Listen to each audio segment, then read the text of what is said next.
We are Tottenham TV, back here for another Tottenham update, and we're going to get straight into it because Matt Law has done an article surrounding Thomas Frank, and quite some interesting stuff in here. And he says that Tottenham want to give Frank time to get things right, despite fears around the club that Frank's numerous changes have contributed to inconsistency and the team's lack of attacking potency. Some players are thought to be keen for Frank to focus more on the strengths of his own team rather than the opposition, although it is unclear how strong and widespread that feeling is. It is thought that Tottenham's priority for the January transfer window is to look for forward options, particularly on the left and at striker. The club are determined to look for players who would be signed to make an impact in the team and not just bolster the squad or add another option in the rotation, and are ready to spend money. So we'll get into that in a bit. But what is your initial thoughts on the thing he's talking about in terms of inconsistency and changing the team and diminishing the attacking potency of the team? I think there's some truth to it. I think definitely in the forward line there's been many changes. I don't necessarily think it's Frank's fault, but then again, I think about it, Kudus is pretty much a mainstay in the right wing. Richarlison, due to injury, has pretty much been a mainstay for most of the season. Although one, he's had a couple of games of late, but then he got injured fairly quickly.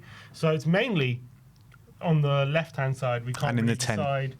Yeah, the left-hand side and the 10, I guess that's true. Xavi, Sarr and Bergvall have been rotating a lot. Odegaard, Tel has been rotating a lot on the left-hand side. But at the end of the day, that he was brought in because he's a tinkerer. So it's a bit weird to say, oh, okay, you've come in so you can change things and tinker things and you're adaptable, but then now we're saying, oh, you're tinkering too much and that's causing the inconsistency. I think when you read the stat, 9 attacking lineups in 12 games, I mean, that does say, okay, maybe you should settle on something. But at the end of the day, no one's really nailed down the spot except for Kudus, has they? Yeah, but I mean, we say 9 changes, and on the face of it, it does seem a lot. But I think that's been more of he's been forced to do it more than anything. Apart from Odegaard, only recently has really kind of shown that he should be a mainstay in the team or get more minutes. Xavi in the 10, I think that maybe you could argue that he should be getting maybe they should be playing Xavi in the 10 just to get him used to the league and used to the physicality and used to everything, getting up to speed. But other positions they've had to chop and change them through injury. So I don't really see that as a fault of his own. I think when it comes to swapping Champions League, Premier League, look, at the end of the day, you've got to rotate. We have a squad. You can't use the same player. So you do need some rotation. We know that, especially in this day and age, with the amount of football these footballers have to play. But in terms of injury, I think Richarlison's been fit the whole season. Mwani's one he's been in and out with injury. Tel's been fit the whole season. It's only really been Mwani and Solanke, really, in the front line. Well, Kudus, he's of late, he had an injury as well. So Brennan came in. Brennan obviously started the season, didn't he? And then he's found himself out of favour. But at the end of the day, you've got to have play players on merit. You can't just play players because you need stability. They need to earn their place, and if they're not doing it, then it's only right you give other players a chance. That's how it goes. Yeah, it's true. So I think he has been chopping and changing it to try and find the best solution as well, particularly on the left. The thing is, the left, he's been chopping and changing it all season, and then Odegaard's had these performances, and I think he's been out 1 game since he's really performing at this kind of good level. So look, it's not been good enough. None of the attacking players have really grabbed their opportunities, so it's hard to say that they should be consistently playing. That's the reality. I mean, maybe Tel should be getting more minutes with the way he's performing. And then I guess the thing is with the central midfield, I think it's been too much stability. Like, have we been playing Bentancur and Paulinho too much? We've been complaining about it all season. That's the thing. So that's we're complaining about not enough stability, but there's an element we could do more. Obviously, the back line I think is pretty set. But then again, he's been chopping and changing Spencer and Udogie, but he has to change fullbacks at some point. He can't keep the same one. So I don't really get that criticism. I don't know if that's what's leading to what we're seeing at the moment.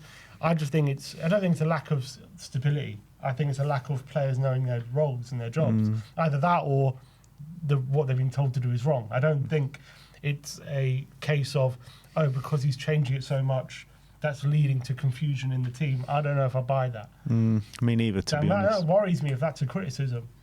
Because no one ever says, about Man City or whatever in their heyday. Oh, they change it too much. Arsenal change it a lot around as well. It's like they got different players. Like you need a squad. You need everyone up to speed as well. So we do change it, and it's true. I guess maybe the main criticism you could say is sometimes from Champions League games to Premier League games, there's been a lot of changes, and it has led to a lot of disjointed midweek performances, which is true. So maybe there's an element there, but I wouldn't say in general, like from Premier League to Premier League, it's like that's the big problem. From Premier League to Premier League, I think it's been, apart from one or two positions, like I mentioned, it's been fairly consistent. I think so.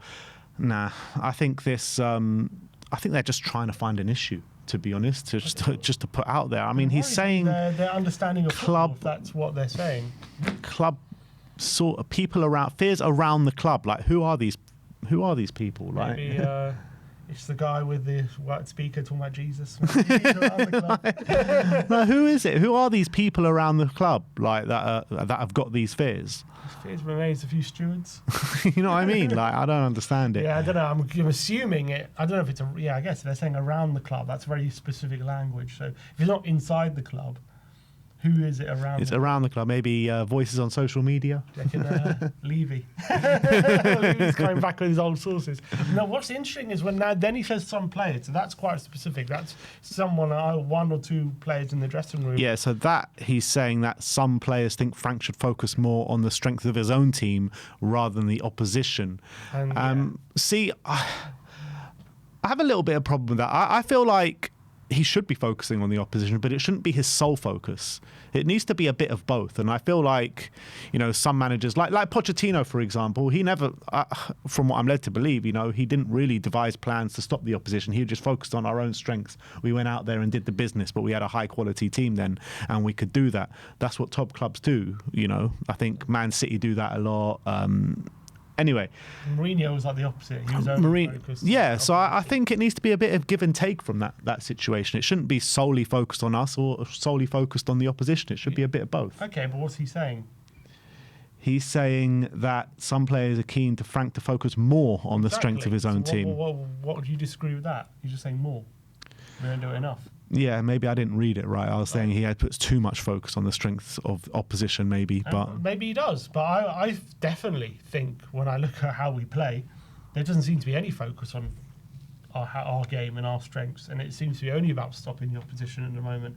Even against lesser teams like Wolves, like we're not focused on how we're gonna play. And I think for me, how I see things is when you're new into a job, and when you're trying to lay down how you want to play, that should be the main focus.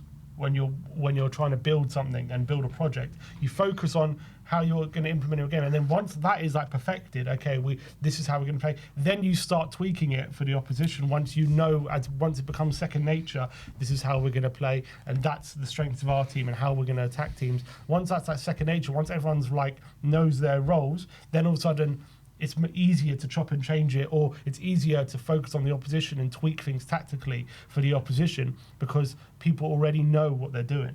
But it needs to be a bit of both. There needs to be a collaborative effort from both sides. You know what I mean? I understand that. I'm saying, for me, how I see things at the start of a job, if you're gonna like focus on one more, it should be how you're playing rather than the opposition. But I mean, like the whole thing of him coming in, we all said, Frank is an adaptable manager. He devises plans to face each and every team, right?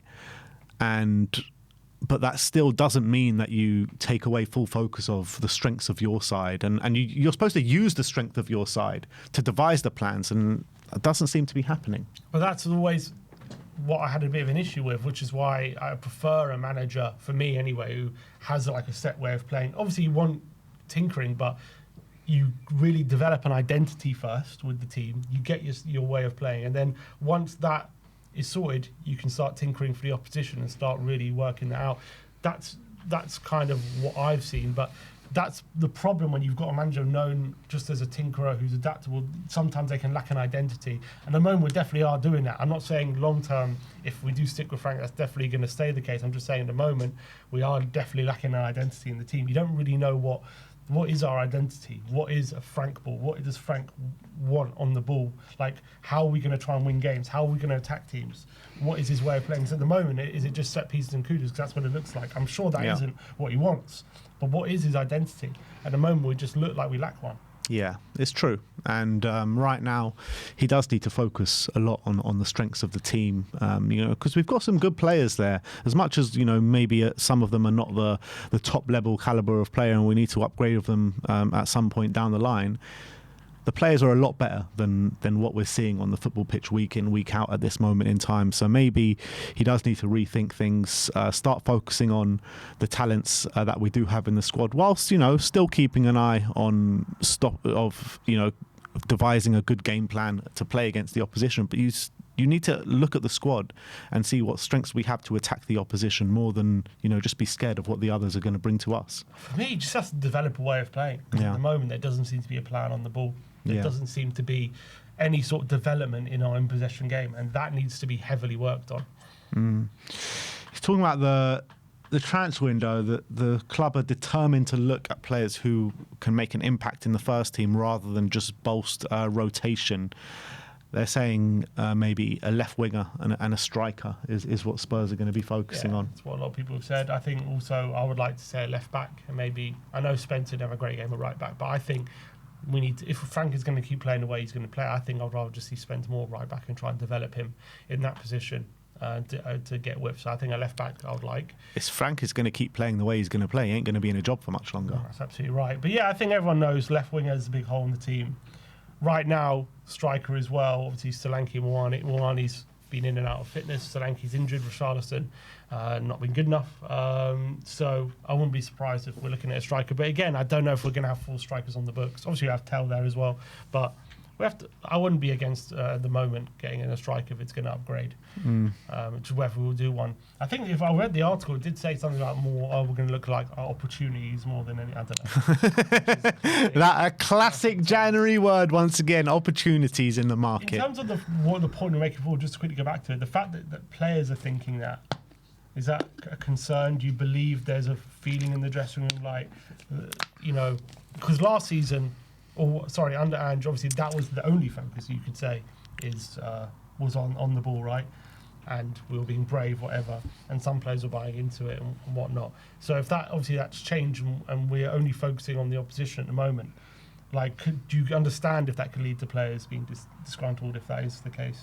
Yeah, I can, because I think that, it makes players, players don't like, I think players want to, express themselves a bit more and work on their strengths and play to their strengths. And if they're not, they don't seem like they're getting the best out of themselves. You know what I mean? And I think you can see that happening on the pitch right now. We're not playing to the players' strengths, and they're not getting the best out of themselves, and they're not showing their best selves. So I can see why it would be a frustration.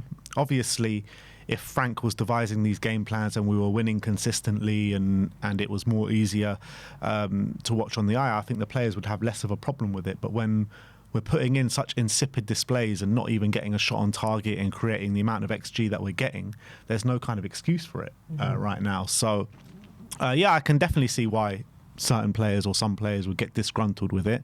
And I think the more and more we move forward in this situation, the more the poor results and poor performances come, then the more players will get disgruntled. That's the reality. Yeah, I think especially if you're someone like Xavi at the moment, when he's looking at how the team is setting up and he's come and joined this team, he must be thinking, what the hell's going on? Like, I'm literally never receiving the ball in the opposition like final third. I'm getting very little of it.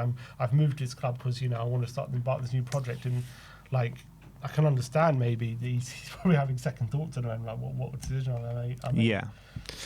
Yeah, I mean, it is worrying, to be honest, but I guess whenever articles come out like this, obviously it's always after a really poor result, but it never seems to be a good ending at the end of the day. I mean, I guess it's never a good ending anyway, because Spurs always chop and change managers, but it's not a good sign, to be honest. It's really not a good sign. I don't think it's like alarm bells just yet, but a few more bad performances, and I think these articles will keep coming out, and players' kind of mindset will just keep getting worse and worse.